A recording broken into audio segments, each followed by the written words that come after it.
Bonjour à toutes et à tous. Ce mercredi 27 décembre 2023 à 1h33 du matin aura lieu la dernière pleine lune de l'année 2023. Comme d'habitude, lors d'une pleine lune, la lune et le soleil se trouvent dans les signes complémentaires. Pour cette dernière pleine lune de l'année, la lune se trouvera dans le magnifique signe du Cancer, du divin féminin, tandis que le soleil se trouve dans le signe du Capricorne, le boss, le CEO, le maître dans l'art de mettre de la structure, de l'organisation et d'atteindre ses objectifs. Mais d'une manière plus, la Vierge aussi, sa grande qualité est de tout faire pour atteindre les objectifs, mais plutôt en étant au service de tout le monde, en aidant les autres, alors que le Capricorne, c'est le boss, quoi.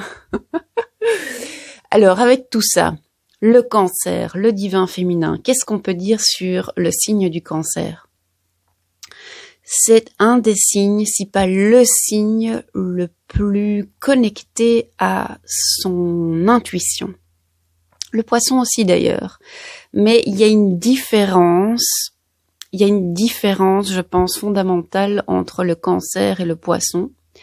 À savoir que le Poisson, il est déjà parti tellement loin dans une autre dimension qu'il va avoir des intuitions et puis il va vous raconter, ça veut presque rien dire, c'est pas applicable ici sur Terre dans la 3e dimension.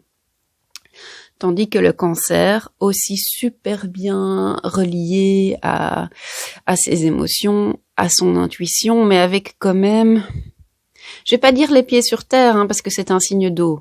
Ce sont 2 signes d'eau, mais il y a quelque chose de plus, quand même, je vais dire de plus familial, de plus terrien, de plus féminin, de plus relié au principe de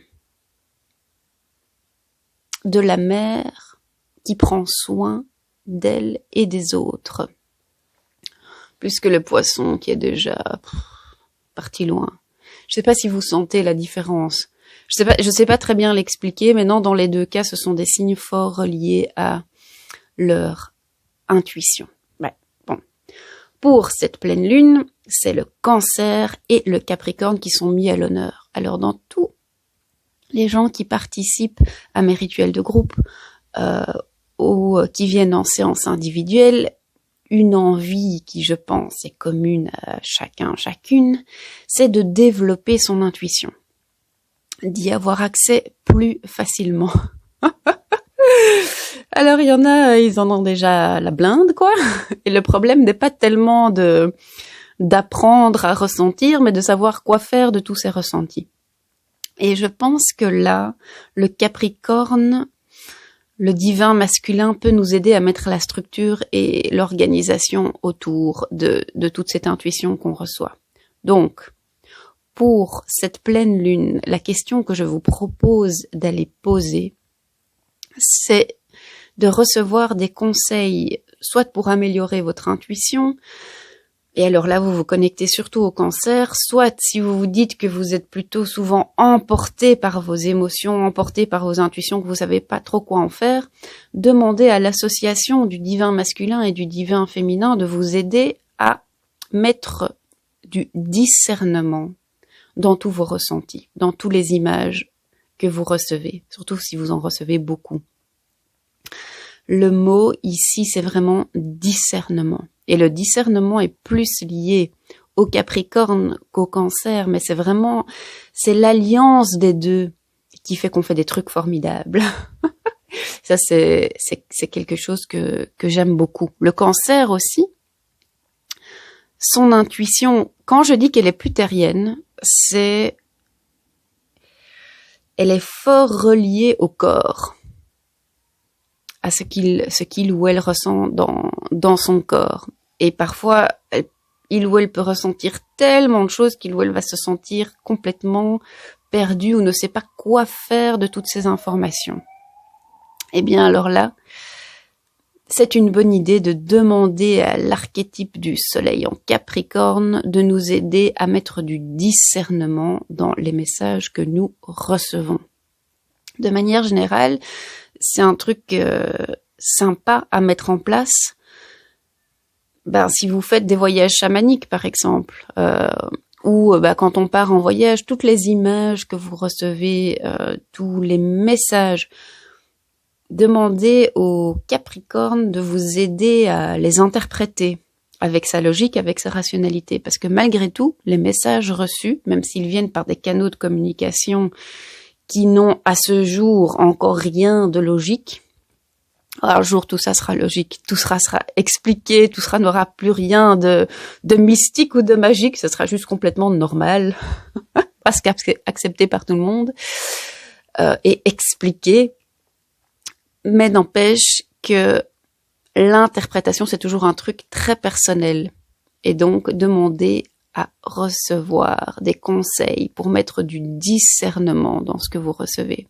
Alors, quand on reçoit des messages pour soi-même, je dois dire qu'on est les seuls impactés. Donc, qu'on comprenne tout de suite, qu'on comprenne un peu plus tard, qu'on comprenne pas, et puis qu'on comprenne quand même bien, tout ça, je vais pas dire que ça n'a pas énormément d'importance, mais c'est pour nous. Donc, on peut se dire qu'il n'y a pas trop de conflit d'intérêts. Quand on voyage pour quelqu'un d'autre, avoir la parole impeccable, ça veut dire raconter ce qu'on a vu, les images reçues, raconter ce qu'on a ressenti, mais garder pour soi toutes les interprétations du mental, qui peuvent être correctes, mais qui peuvent être complètement incorrectes, puisque vous voyagez, vous avez demandé des messages pour quelqu'un d'autre. Et donc, il ne faut pas aller mettre votre couleur ou votre histoire sur les messages reçus. Et là, il vient encore cette notion de discernement dans la manière dont vous partagez. Ayez la parole impeccable. Maintenant, si vous en dites trop, c'est pas grave non plus, parce que l'autre personne peut aussi avoir du discernement et se dire, tiens, dans ce que la personne a ramené comme message pour moi, ça me semble correct et juste, ça me semble quelque chose qui éteint un peu de l'histoire de la personne en face de moi. Maintenant, peut-être, est-ce que c'est grave, est-ce que c'est pas grave, est-ce que ça me parle à moi aussi? De toute façon, rien n'est grave, hein. Si je peux insister là-dessus, rien n'est grave. Mais bon, c'est quand même une pleine lune. Lors des pleines lunes, moi j'aime bien aller poser des questions où on va allier les pouvoirs de deux signes a priori opposés, que moi je préfère dire deux signes complémentaires. Et ici, j'ai envie d'allier la grande sensibilité et l'intuition du Cancer avec la structure, l'organisation et le discernement du Capricorne pour rendre les messages que nous recevons encore plus to the point, comme ça. Voilà, c'est la question que je vous propose d'aller poser pour cette dernière pleine lune de l'année 2023. Je vous souhaite une excellente pleine lune et je vous dis à l'année prochaine.